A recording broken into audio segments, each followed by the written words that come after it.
यहाँ पे संजय धृतराष्ट्र को भारत बोल रहे हैं,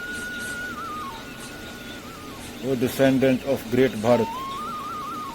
और घोड़ा केशा वो होता है जिसने स्लीप को कॉन्कर कर लिया।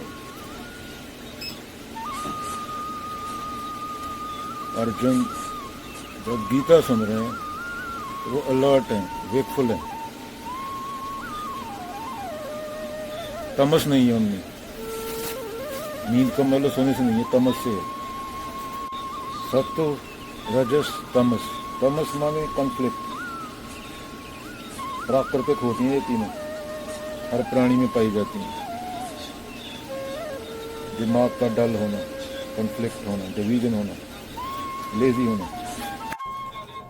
सत्व बोला गया है गुडनेस, कामनेस, हार्मनी से, होलसमनेस, ल्यूसिडिटी, ब्यूटी, ये पीस के लिए है सत्व, नॉलेज और ग्रोथ। इसे दाओ भी बोला गया है।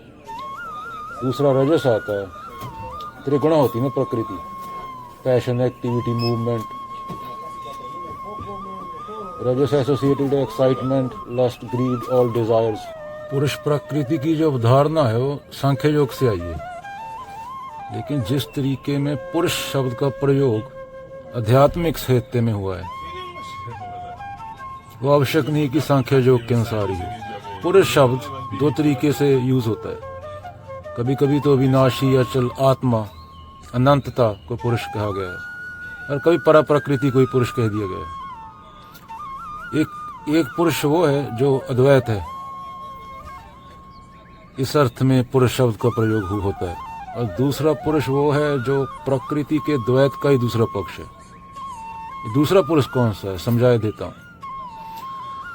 जो आत्मा है उसके विषय में कुछ बोलने की जरूरत नहीं, ना बोला जा सकता है। तो दूसरा पुरुष कृष्ण कहते हैं भगवत गीता में कि जिसको तुम पुरुष समझते हो वो भी प्रकृति मात्र ही है, बस वो परा प्रकृति है, मानसिक है।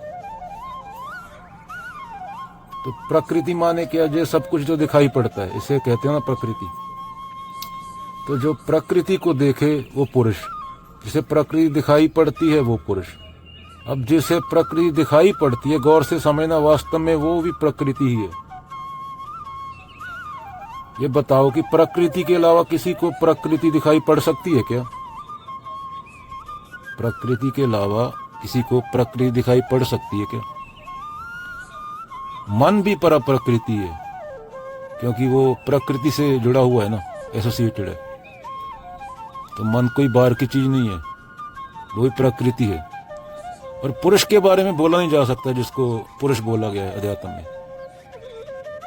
चलो एंड में कबीर जी का दोहा बोल देते हैं। कबीरा तन पक्षी भय, यहाँ मन तहाँ उड़ जाए, जो जैसी संगत करे सो तैसा फल पाए।